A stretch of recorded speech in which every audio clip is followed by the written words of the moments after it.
I have a question for you, and it might bring up some painful memories. Have you ever had the meeting? The meeting. Uh-huh. You have to be a little more specific. I have a lot of meetings. Oh, you know the one. You're at a coffee shop, maybe a mixer. You meet someone professionally, and the vibes are just perfect. You're finishing each other's sentences. Okay, yes. We're getting excited.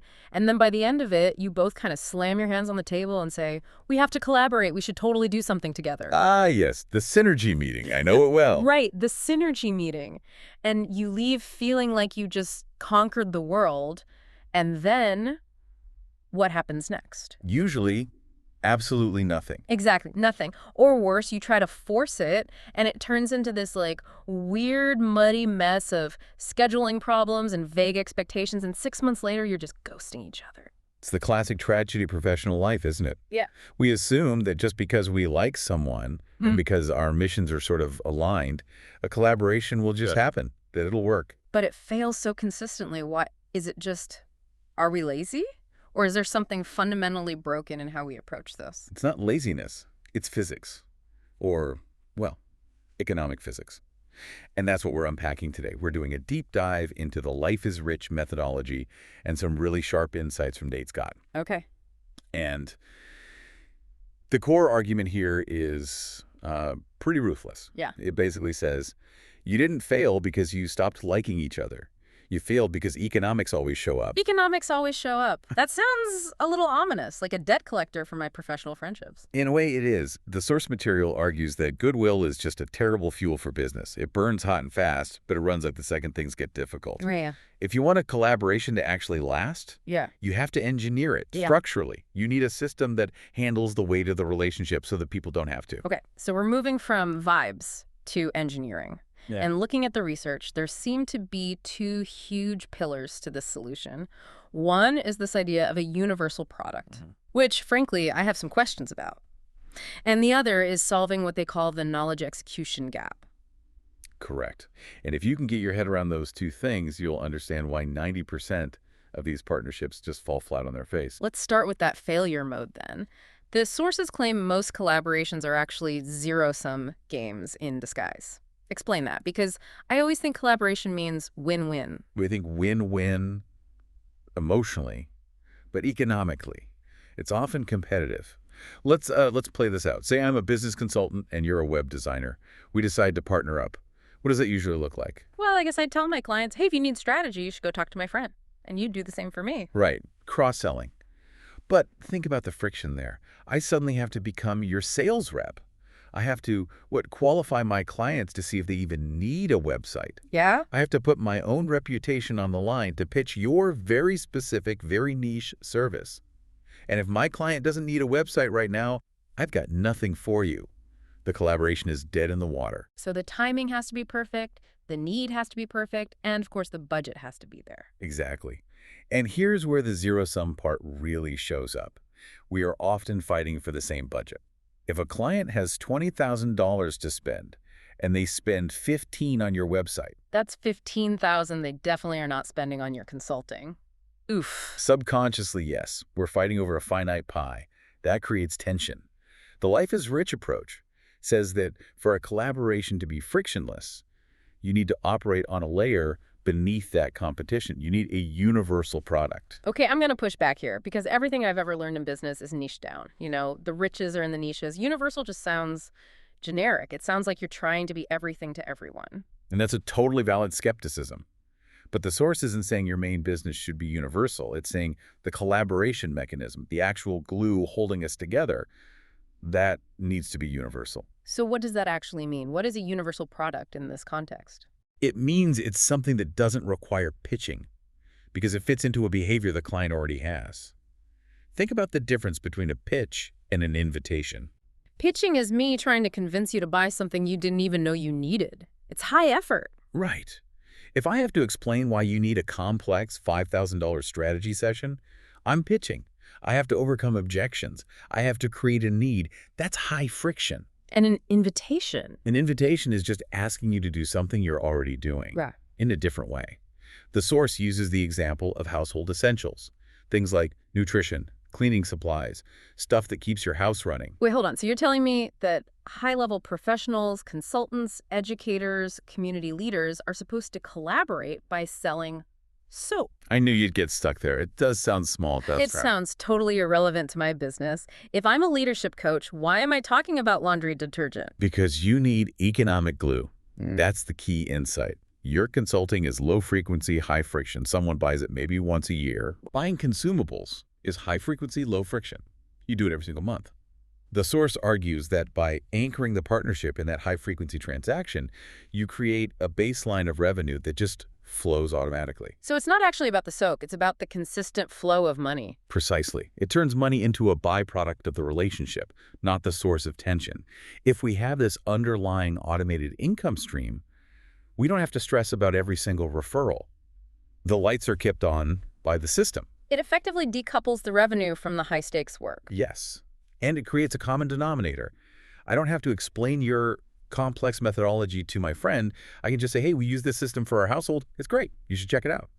The handoff becomes incredibly smooth. But doesn't this filter people out? I mean, if I pitch this to a potential partner, a really serious business person, aren't they going to look at me like I have 3 heads? They might, and the source explicitly says that is a feature, not a bug. It's a filter. A filter for what? For humility and stewardship. If you propose this and they say, I love the vision, but I'm too important for consumer products, they're signaling something. They're signaling they have an ego. Or that they want to extract value. They want your leads, your clout, but they don't want to do the actual unglamorous work of building a system. They want access, not responsibility. Okay, so let's say we get past that ego check. We have this universal product as the economic foundation. Now I want to look at the structure. The outline mentions a partner collaboration agreement. It doesn't sound like a legal contract. It sounds more like a manifesto. It's definitely a shared understanding more than a rigid legal doc. And its main goal is to solve that second big problem we mentioned, the knowledge execution gap. I love this term, the knowledge execution gap. It feels like the title of my biography. It's the story of the modern age, isn't it? Yay. We are drowning in information. I mean, think about it. How many podcasts have you listened to just this month? Dozens, easily. And how many books have you read about productivity or health or finance? A scary, scary amount. Okay, here's the painful question. How much of that information have you actually truly implemented? Oh, wow. Maybe 5%. On a good day. That is the gap. And for the partners in this model, the educators, the influencers, this is a huge hidden frustration. They teach their hearts out, they give the best keynotes, but they know deep down that their audience rarely does anything with it. Because life gets in the way. You get inspired on a Sunday, but then Monday morning hits and you're just tired. Exactly. So this collaboration model is designed to fix that. It says we can't just give people more information. We have to give them an environment where execution can actually happen. So how do they divide the labor to do that? Because usually the expert tries to do everything, teach, coach, sell, build the website, and then they just burn out. Right. This model splits the world into front stage and backstage. Okay, break that down for me. Who's on the front stage? The partner, the influencer, the expert, they are the trust bridge. Their only job is to use their credibility to invite people to the table. They do not coach. They do not manage logistics. They do not sell. That sounds terrifying, giving up that much control. I feel like most experts are control freaks. No one can serve my audience like I can. That's the hurdle, for sure. Yeah. But look at the trade-off. The partner gets to stay in their zone of genius, influence, and education. The life is rich system handles the backstage. They provide the container. They do the daily coaching, the accountability, the evaluation. So the partner is basically saying, I trust the system. I'm handing you off to them for 90 days. Yes.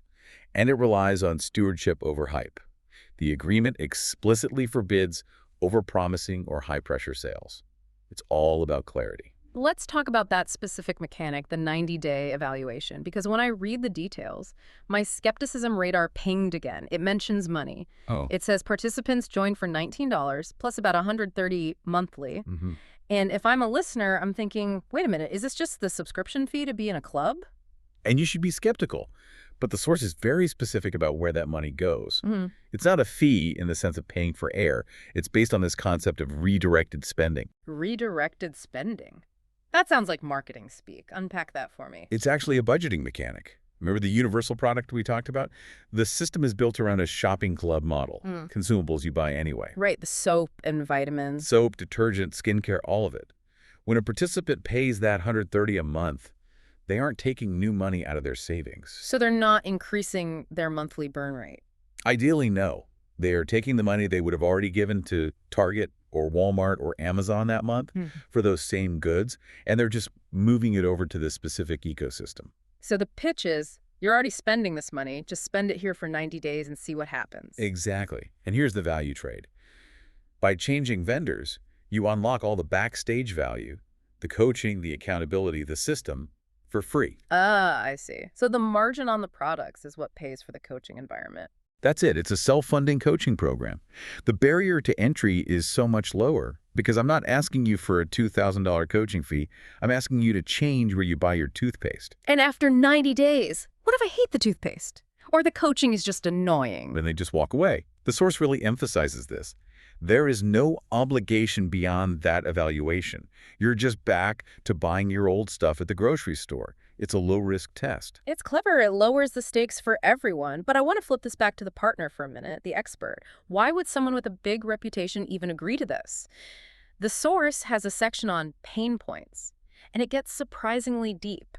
It stops being about business and starts being about almost mental health. It really does. It dives right into the psyche of a leader. And it identifies things that most leaders are, frankly, terrified to admit out loud. One of them is credibility pain. The quote in the source is, "My people learn, but they don't change." Just think about how draining that is. You're a leader. You give a huge keynote. Everyone claps. Maybe they cry. They all say, that changed my life.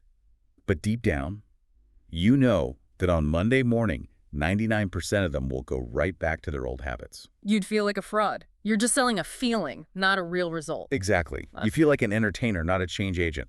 This system offers that partner a way to solve it. They can say, I'm not just going to motivate you.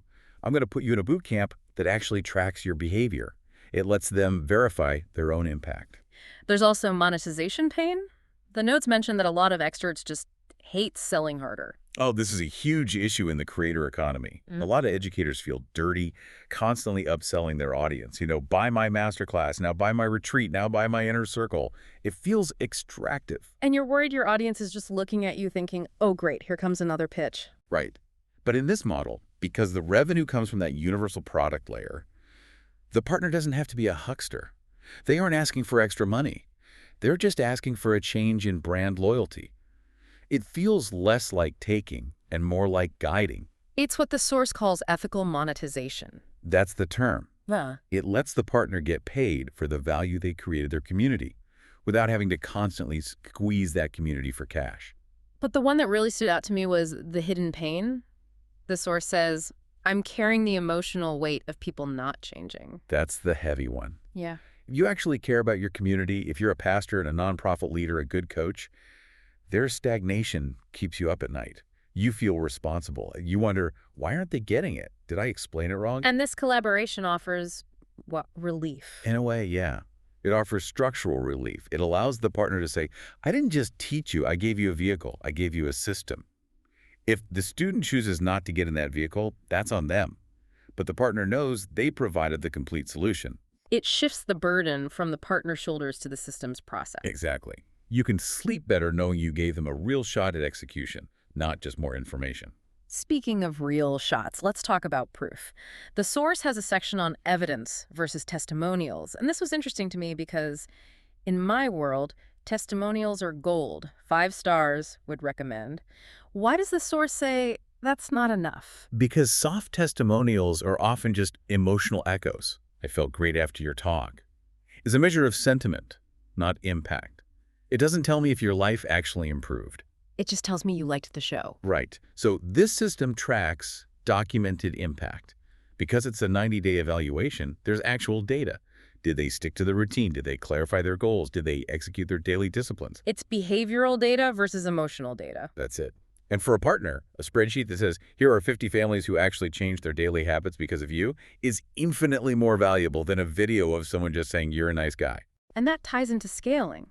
The source mentions scaling to 1,000 families. That sounds exhausting if I have to coach them all myself. I can barely manage my own family. And that's the trap most experts fall into. They try to scale themselves. They think, I just need to work harder, hire more coaches, but you run out of hours. This model scales the environment. You're scaling the container, not the person. Exactly. You can have 1,000 families in the system because the system, the backstage, is doing all the heavy lifting of logistics and accountability. The partner is just the gateway. So, bringing it all back to where we started, that coffee meeting that goes nowhere, the synergy meeting, it seems the lesson here is that relying on just vibes and shared values is, well, it's a recipe for failure. It's necessary, but it's not sufficient. You need that economic glue. You need a mechanism that aligns your incentives so you're not fighting over the same dollar. And you need a clear division of labor. One person builds the trust, the other runs the execution. And if you have those things, you stop having nice conversations and you start building a sustainable ecosystem. That's the goal, to move from transactions to transformations, and to do it in a way where economics showing up is actually a good thing, not a partnership killer. So here's the question we want to leave you with today. Whether you're running a business, leading a team, or just trying to help your friends get their act together, look at that knowledge execution gap in your own life or in the value you provide to others. Are you just providing more information? Are you just adding to the noise of things people should know? or are you building an environment where execution is inevitable? Because information is cheap. It's everywhere. Yeah. But an environment that creates actual change, that is where the real value is. Thanks for diving deep with us. Always a pleasure.